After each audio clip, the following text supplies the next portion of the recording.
22 bölüm. Иерусалим тургундары атасынын ордуна анын кенже баласы Ахазайды падыша көтөрүштү. Анткени анын агаларынын баарын аравиялыктар менен келген каракчылар өлтүрүп салышкан. Ошентип Жүйүт падышасы Жорамдын уулу Ахазай падыша болду. Ахазай падыша болгондо 22 жашта эле. Ал Иерусалимде 1 жыл падыша болду. Анын энесинин аты Аталея, ал Омринин кызы болчу. Ал да Ахаб тукумунун жолуна түштү. Анткени энеси ага мыйзамсыз иштерди кылууга кеңеш берчү. Ал Ахабтын тукумуна окшоп Теңирге жакпаган иштерди кылды. Анткени атасы өлгөндөн кийин энеси ага кеңешчи болуп калган. Энесинин кеңештери аны өлүмгө алып келди. Ошондой эле алардын кеңеши боюнча ал Исраил падышасы Ахабтын уулу Жеорам менен Сирия падышасы Хазаэлге каршы Гилаттын Рамотуна согушка барды. Жеорамды сириялыктар жарадар кылышты. Ал Сирия падышасы Хазаэл менен согушуп жатканда Рамада жарадар болуп Израилге дарыланууга кайтып келди. Жүйүт падышасы Жорамдын уулу Ахазай Ахабтын уулу Жеорамды көргөнү Израилге келди. Анткени ал ооруп жаткан. Бул Ахазайдын Жеорамга келип өлүшү үчүн Кудайдан болду. Анткени ал келери менен Жеорамга кошулуп Нимши уулу Жеюга каршы чыкты. Жеюну болсо Теңир Ахабтын тукумун жок кылыш үчүн дайындаган. Жею Ахабтын тукумун жазалап жатканда Ахазайга кызмат кылган Жүйүттүн төрөлөрүн жана Ахазайдын бир туугандарынын балдарын көрүп, аларды да кырып салды. Ал Ахазайды тапкыла деп буйруду. Аны Самарияга жашынган жеринен таап алышып, Жеюнун алдына алып келип өлтүрүп көргө коюшту. Анткени ал Теңирге бүт жүрөгү менен берилген Жошапаттын баласы дешти. Ошентип Ахазайдын тукумунан падыша боло турган эч ким калган жок. Ахазайдын энеси Аталея уулунун өлгөнүн көрүп, Жүйүт уруусундагы падышанын тукумун бүт бойдон кырып салды. Бирок Жорам падышанын кызы Жешеба Ахазайдын уулу Жаашты өлтүрүлө турган падышанын уулдарынын арасынан уурдап чыгып, аны баккан аял менен кошо өзү жата турган бөлмөгө жашырып койду. Ошентип Жорам падышанын кызы ыйык кызмат кылуучу Жояттын аялы Ахазайдын карындашы Жешеба Жаашты Аталеядан жашырып койду. Ошондуктан Аталея аны өлтүрө албай калды. Ал Кудайдын үйүндө алардыкында 6 жыл жашынып жатты. Аталея болсо ал жерде падышачылык кылып турду. 23 бөлүм. Бирок 7-жылы Жоят күч алып, жүз башчылар Жерахам уулу Азария, Жоханан уулу Исмаил, Обейд уулу Азария, Адая уулу Маасея, Зихри уулу Элишапат менен келишим түздү. Алар бүткүл Жүйүт аймагын кыдырып, бардык Жүйүт аймагынын шаарларынан лебилер менен Исраил тукумунун уруу башчыларын чогултуп, Иерусалимге келишти. Чогулган жыйын Кудай үйүндө падыша менен келишим түздү. Жоят аларга мындай деди: Теңир Дөөттүн тукуму жөнүндө айткандай, падышанын уулу падыша болушу керек. Силер эми мындай кылгыла: ишембиде келе турган силердин ыйык кызмат кылуучуларыңар менен лебилериңердин 3/1 бөлүгү дарбазачы болуп босогодо турушат.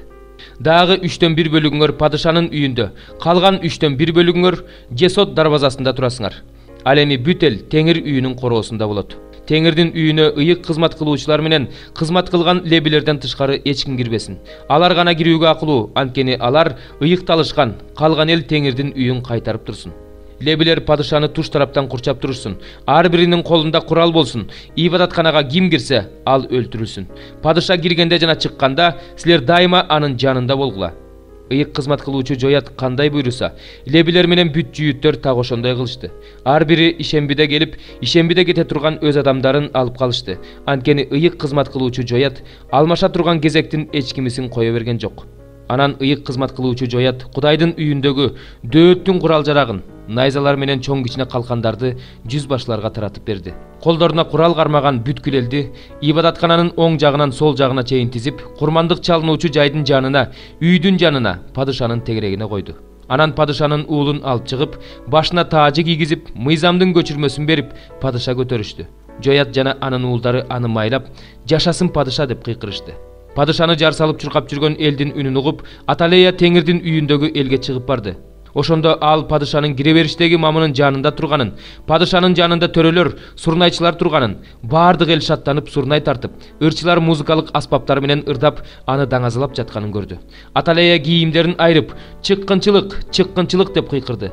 Ыйык кызмат кылуучу Жоят жүз башларды чакырып алып мындай деди: "Аны сыртка алып чыккыла, аны ээрчигендерди кылычтап салгыла.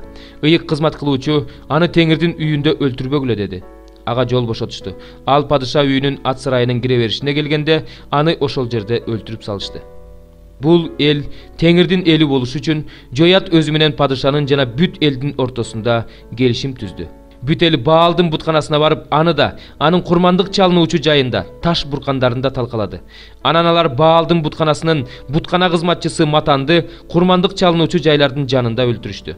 Жоят Теңир үйүндөгү кызматтарды дөөт бөлүштүрүп кеткендей, лебилер менен ыйык кызмат кылуучуларга тапшырды. Алар Мусанын мыйзамында жазылгандай, дөөт айткан эреже боюнча ыр менен, кубаныч менен Теңирге арнап, бүтүндөй өртөлүүчү курмандыкты өрттөш үчүн коюлду. Теңирдин үйүндө кандайдыр бир себептерден улам таза эмес болуп калган адам кирбеши үчүн Теңир үйүнүн дарбазасына дарбазачыларды койду. Жүз башчыларды, төрөлөрдү, эл башчыларын, ошол жердеги бардык элди алып, падышаны Теңирдин үйүнөн узатып чыкты. Алар жогорку дарбаза аркылуу падышанын үйүнө келишип, падышаны падышачылык такка отургузушту. Ошол жердин бардык адамдары кубанычка батып, шаар бейкуттукка бөлөндү. Аталеяны болсо кылыч менен өлтүрүп салышты. 10 бөлүм. Анан мен асмандан булут жамынып түшүп келе жаткан күчтүү башка периштени көрдүм. Анын башынан жогору жакта көк желе бар эле. Анын жүзү күндөй жаркырап, буттары оттуу тирөөчтөрдөй болуп турду. Анын колунда ачылган китепче бар экен. Ал оң бутун деңизге, ал эми сол бутун кургак жерге коюп, арстандын айкырыгындай болгон катуу үн менен кыйкырды. Ал кыйкырганда 7 күн күркүрөө өздөрүнүн үнү менен сүйлөй баштады. 7 күн күркүрөө өздөрүнүн үндөрү менен сүйлөп жатканда мен жазып алмакчы болдум.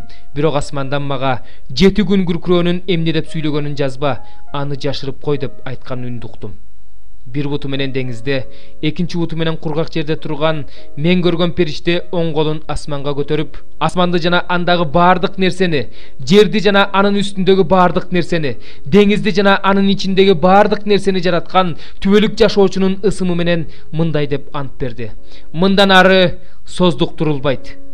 7-чи периште сүйлөп, сурнай тарткан күндөрдө Кудайдын өз кулдарына, пайгамбарларына айткан жашыруун сыры ишке ашат.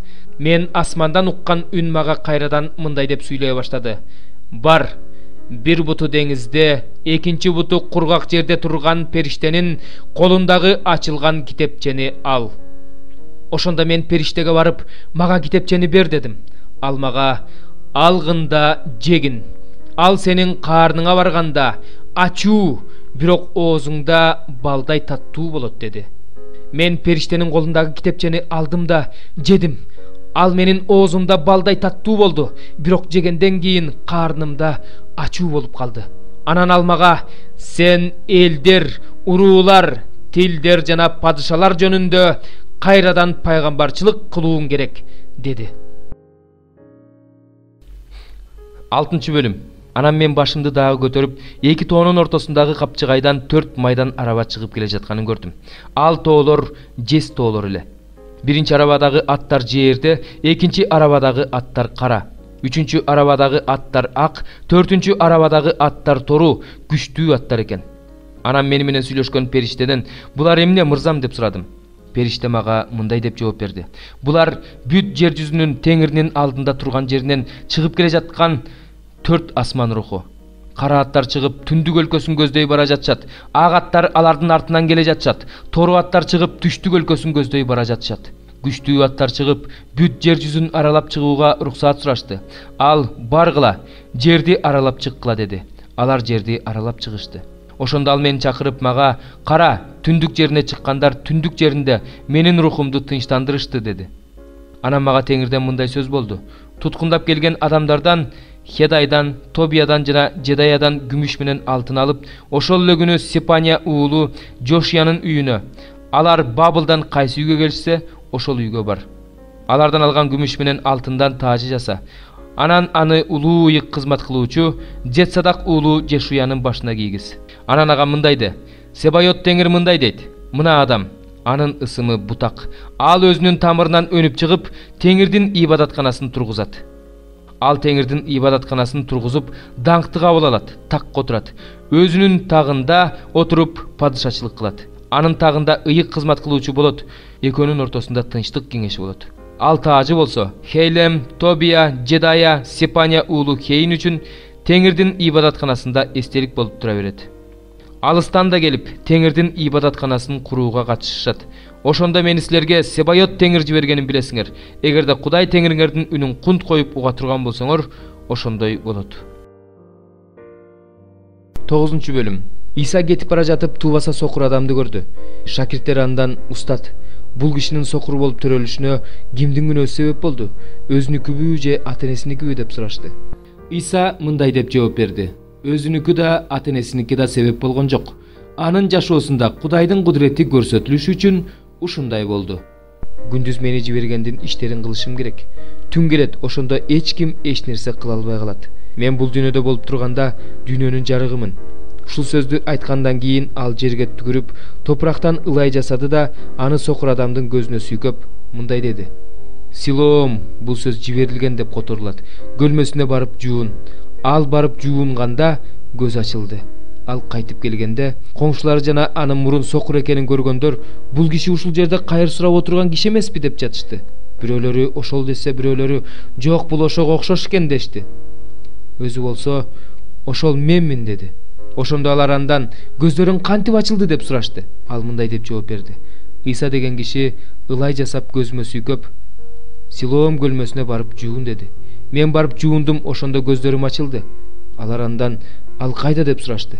"Билбейм" деп жооп берди ал. Ошондо алар мурун сокур болгон бул кишини фарисейлердин алдына алып барышты. Иса ылай жасап анын көзүн ачкан күн ишемби күн болчу. Фарисейлер да ал кишиден көзүнүн кантип көрүп калганын сурашты. Ал: "Көзүмө ылай сүйкөдү, анан мен жуундум, азыр көзүм көрүп жатат" деп жооп берди ал. Ошондо фарисейлердин кээ бирөөлөрү: "Ал адам Кудайдан эмес, анткени ишемби күнүн сактабайт экен" дешсе, кээ бирөөлөрү: "Күнөөкөр адам ушундай кереметтерди жасай алмак беле" дешти. Ошентип алардын арасында талаш чыгып кетти. Анан алар сокур адамдын: "Ал сенин көзүңдү ачпадыбы? Ал тууралуу сен эмне дейсиң?" деп дагы сурашты. Ошондо ал пайгамбар деп жооп берди. Бирок жүйүттөр көз ачылган кишинин мурда сокур экенине, азыр көрүп калгандыгына ата-энесин чакыртып келмейинче ишенишкен жок. Алардан: "Сокур болуп төрөлгөн балаңар ушулбу? Азыр ал кандайча көрүп калды?" деп сурашты. Ата-энеси аларга: "Бул биздин балабыз, анын сокур болуп төрөлгөнү чын. Бирок азыр анын көзү кандайча көрүп калгандыгын билбейбиз. Көзүн ким ачканын да билбейбиз. Бала эмес го, өзүнөн сурагыла, өзү айтып берсин" деп жооп берди. Ата-энеси жүйүттөрдөн корккондуктан ушинтип жооп берди. Анткени жүйүттөр ким аны Машаяк деп кабыл ала турган болсо, ал синагогадан чыгарылсын деген чечим чыгарып коюшкан эле. Ошондуктан ата-энеси: "Бала эмес го, өзүнөн сурагыла" деген эле. Ошондо фарисейлер мурун сокур болгон кишини экинчи ирет чакырышты да: "Кудай алдында чыныңды айт, биз ал адамдын күнөөкөр экендигин билебиз" дешти.